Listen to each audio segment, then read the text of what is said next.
दोस्तों welcome to reverse plus.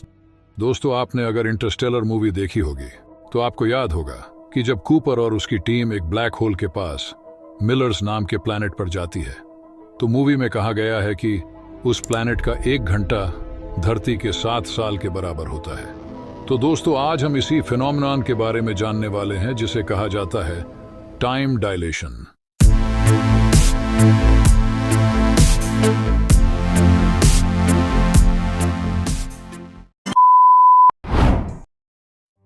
Time dilation, जो Einstein के थ्योरी ऑफ रिलेटिविटी से उत्पन्न एक फैसिनेटिंग कॉन्सेप्ट है जो हमारे समय की समझ को फंडामेंटल रूप से बदल देता है। सरल शब्दों में टाइम डायलेशन का मतलब है कि कुछ विशेष परिस्थितियों, मुख्य रूप से स्पीड और ग्रेविटी के आधार पर टाइम डिफरेंट रेट्स पर गुजरता है। टाइम डायलेशन मुख्य रूप से 2 प्रकार के होते हैं, स्पेशल रिलेटिविटी और जनरल रिलेटिविटी। स्पेशल रिलेटिविटी के क्षेत्र में टाइम डायलेशन तब अधिक क्लियर होता है जब कोई भी ऑब्जेक्ट लाइट के स्पीड के करीब चलता है।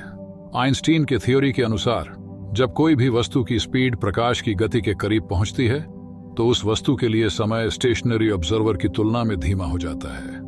यह इफेक्ट केवल थियोरेटिकल नहीं है, ये उन एक्सपेरिमेंट्स द्वारा कंफर्म किया गया है जिनमें पार्टिकल्स को प्रकाश की गति के करीब तेज किया गया है।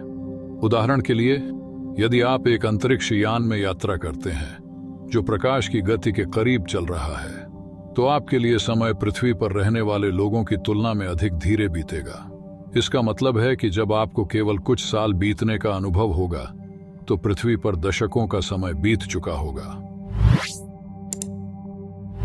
जनरल रिलेटिविटी दूसरी ओर ग्रेविटी के समय पर प्रभाव से डील करती है। इस थ्योरी के अनुसार जितनी स्ट्रॉन्ग ग्रेविटेशनल फील्ड होती है वहां टाइम उतना ही धीमा होता है।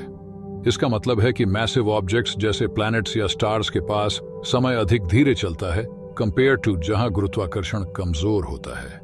इसका एक प्रैक्टिकल एग्जाम्पल पृथ्वी और अंतरिक्ष में ऑर्बिट करने वाले सैटेलाइट्स पर लगे घड़ियों में देखा जा सकता है।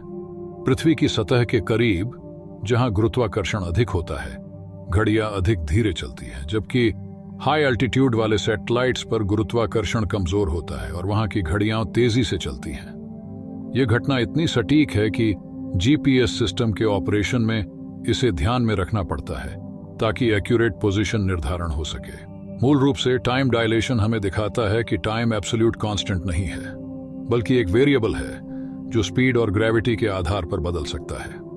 यह रेवोल्यूशनरी अंडरस्टैंडिंग हमारे टाइम और स्पेस के दृष्टिकोण को नया आकार देती है और ब्रह्मांड के माइंड बेंडिंग इनसाइट्स के बारे में मस्तिष्क को झंझोर देने वाली अंतर्दृष्टि प्रदान करती है। अगर आपको वीडियो पसंद आया है तो रिवर्स प्लस को सब्सक्राइब जरूर कीजिए, इससे मुझे मोटिवेशन मिलता है और भी अच्छे वीडियोस बनाने का। धन्यवाद।